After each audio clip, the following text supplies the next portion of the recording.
Hello and welcome back. It is now June 19th and it is a windy, cool morning out here. So we did end up getting some thunderstorms and stuff, of course, last week. So we do have a little bit better moisture conditions now, but realistically, it's too little too late. We are basically still in a drought situation. So let's take a look at this field here.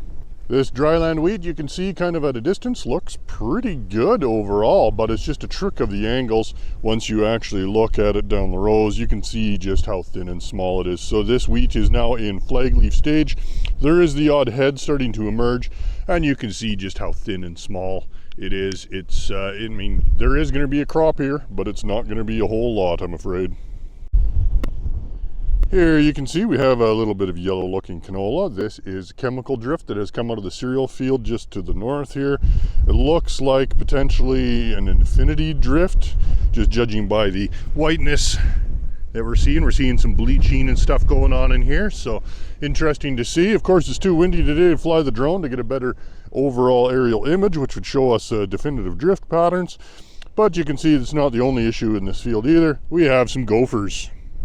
Here's one of the spots that was absolutely crawling with grasshoppers last week. We did spray it with courage in here this week, and we are definitely seeing some good results in here. The ground is just absolutely covered with dead and dying grasshoppers. There's some crispy ones that have been dead for a few days. There's a bunch of drunk looking ones kind of around that aren't doing too terribly well, so I think we're going to get good control on these guys. Ground, like I said, is just absolutely covered with them in here, but they are just continuing to move in out of these dry pastures, so we're going to continue seeing grasshoppers in this place until the pasture runs out. Oh, here's another patch of grasshoppers in canola. Not particularly thick here, but there's some pretty large grasshoppers, so they are doing some feeding damage in here. But you can see now that we've had a little bit of moisture anyways, the canola is doing what it does best and trying to outgrow it, but you can still see they have damaged this patch here.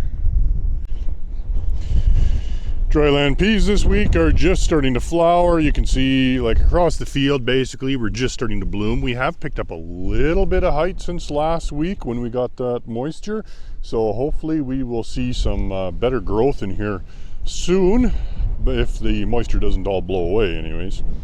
Here's my cool field find for the day. This piece is stone. I almost thought it was a piece of busted glass for a moment, but I think it's a type of flint or chert from somewhere else. Definitely not a native stone. Very glassy, and you can see that edge has been worked on there. So this was probably a broken piece of somebody's tool or scraper or something like that from who knows when. So cool piece of busted Stone Age technology.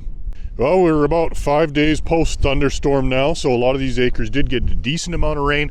But unfortunately, yeah, it came just too late for a lot of this barley that is, heading out and booting and very, very thin.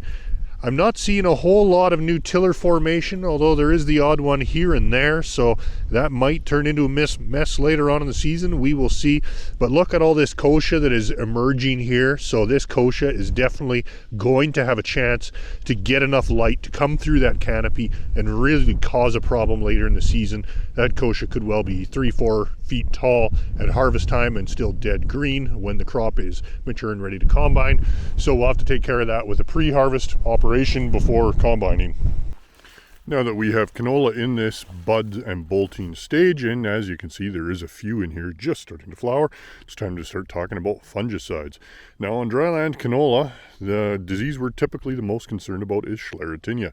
Sclerotinia germinates in the soil, produces a fruiting body, which then spreads its spores, which infect the leaf or the flowers on the canola plant.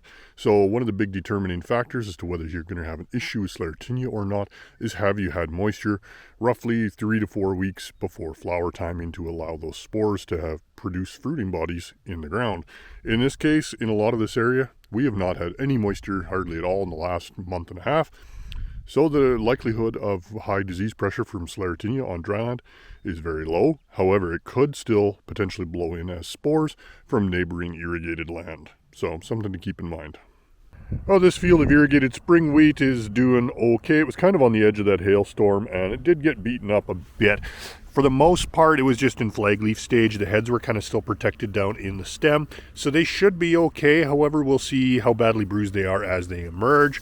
But very little for stems was actually broken off, although some of them are here, like this one here. This flag leaf is kinked over, so we'll see how much trouble the head has emerging from that. But overall, it shouldn't be a massive impact in this field. This field is going to be going for silage. This field of irrigated wheat was hit significantly harder than the last one. This one has significant damage to the stems. A lot of these stems are busted, broken, and kinked over. There is some new growth. Some of the tillers are starting to put out new growth. You can feel like in this one here, that head is pretty much right here. So the head is pretty much going to be trying to push out of all this wreckage here. So we're going to see that quite commonly. Yield will be significantly reduced in this field. It's just going to end up getting silaged if it regrows enough.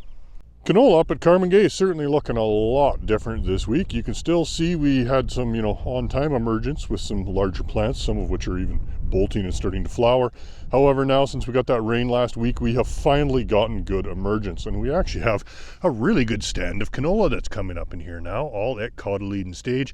So we'll have to keep an eye on this because this cotyledon stage canola, the seed treatment has pretty much already totally worn off of it, so it is susceptible to flea beetle damage, so we'll just have to keep an eye on it. In this field of struggling dryland wheat up at Carmen Gay, you can see we're in head emergence and we're about 12, 13 inches tall. You can see that there is quite a bit of formerly dry seed has now emerged and is starting to get established. So that is going to create some interesting staging differences at harvest. Here's your yearly reminder. If you see markings like this on a leaf, that is cereal leaf beetle. It is not a disease, although it can occasionally kind of look like it in the right conditions, but you'll see those distinctive lawnmower stripes. There is established thresholds for this pest. However, we rarely ever meet those thresholds in this area. It's pretty common to find a little bit in pretty much every field. This irrigated corn by Picture Butte got a light dose of hail last week. You can see it caused some shredded leaves and there is a few light bruises on the stems, but you can already see we do have new growth coming out. So we were already pretty much due to come in here with our second glyphosate app to clean up a few small emerged weeds. So we'll throw some ATP relief in here at 1 liter to the acre, give this corn a little bit of a growth boost. Here you can see the effect of that hail on some of these heads of winter wheat. Although the crop itself is doing good and still standing, there is the odd broken off head here and there, but you can really see some of those florets that got smashed by that hail are pretty much empty and they're not going to develop anything. Up here by Keyhole Lake, this dryland wheat that was in heading has been completely destroyed by hail, so we're going to use this as an excuse to get in here and pick some rocks, and we'll reseed the barley for a silage crop.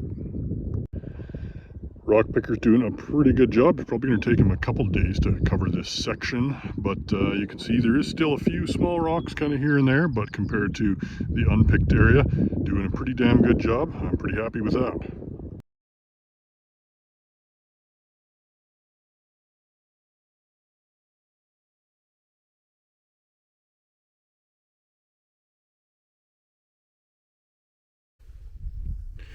Here we have a field of canola. We are pretty much right at threshold for cabbage seed pod weevil, and we are in a very, very early bloom here. So pretty good timing to get in and take care of these little guys. You can also see these little green worms that are dancing around like crazy. Those are diamondbacks. So it is common to start to see them show up at this time of the year. They come up out of the States on wind currents. And if we have hot, dry conditions, they can multiply and breed really rapidly as well, although they are rarely ever a problem.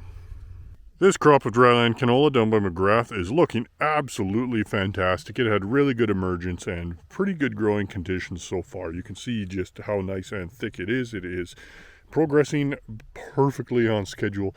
We are just beginning to flower, so you can kind of see first blooms across the field. As a general rule of thumb, that means we're about roughly a week away from 20 to 30% bloom. Now that's not exact, that would depend upon the weather, but as a general guide, when you see field conditions like this, in about a week, we're going to be at early fungicide timing. Time to identify some of the weed pictures that were sent to me this week. This one is water hemlock. It is a highly poisonous plant, usually found in wetter areas. I do not recommend touching it because it can be easily mistaken for giant hogweed, which would have sent whoever's hand that was to the hospital more than likely. This one is a prohibited noxious weed by the name of black henbane. It is found commonly around Pincher Creek and area. I'm not sure how it got there, but it has been spreading through that area ever since. It is also a highly toxic member of the nightshade family, but as long as you don't eat it, you should be perfectly fine. However, it is poisonous to livestock. This one here, I could not identify by the picture. I thought it could potentially be yellow toadflax, but the flowers looked a little wrong, so I had to go out and find that one in person, and it turned out it was just bedstraw. So bedstraw is a cleaver-like plant, easily controlled by group 4 herbicides in crop, and feels a lot like a cleaver, same kind of leaf arrangement, but a much smaller, more delicate plant. And that'll be it for this week. Thanks for watching, and we'll catch you next time.